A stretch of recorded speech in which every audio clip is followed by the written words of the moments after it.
Good morning, this is Michael from Peg Creations, and today I want to show you how to create a post using the Thrive Themes tools within WordPress. And so today we're going to be creating a post for one of our clients, and we'll start by clicking this Add New button.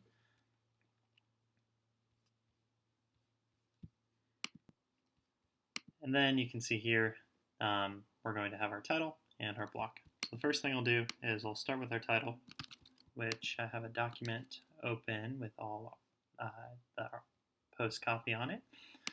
And then we're going to start with the paragraphs.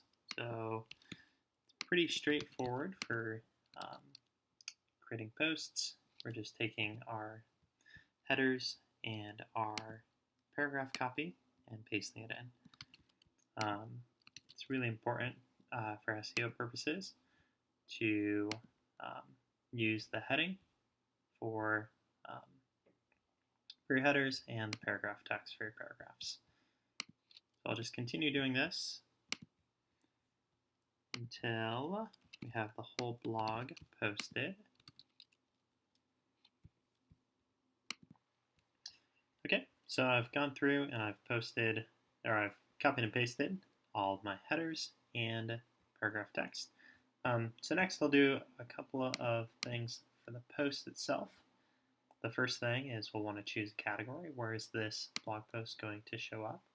We'll also want to include a featured image. So if you have a featured image that you'd like to use, this will end up being the main image that's associated. So I'm going to upload that from my file.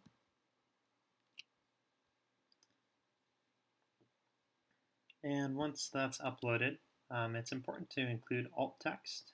Alt text helps with SEO, so I'm going to copy back.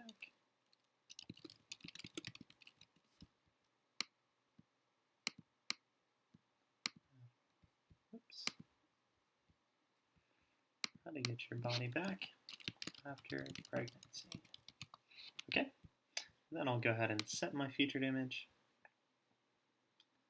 And then once we have our featured image, we have our category, we have our post. The last thing is we want to choose the appropriate author. Once that's done, we can either publish it immediately or at a future date. If I wanted to see what it's going to look like prior to publishing, I can click Save Draft and then Preview first. Here I can triple check that everything looks like I want it to prior to publishing. So let's just do a quick glance through and make sure the blog post looks good. So I have the title, the featured image should be populating here, and you see the alt text shows through. I've got my paragraph, the spacing looks good, and it looks like the author came through as well. So this looks good to me, and so I'll come back here, I'll click Publish, and now I have published a blog post to my website. Thanks so much, and I'll talk to you later.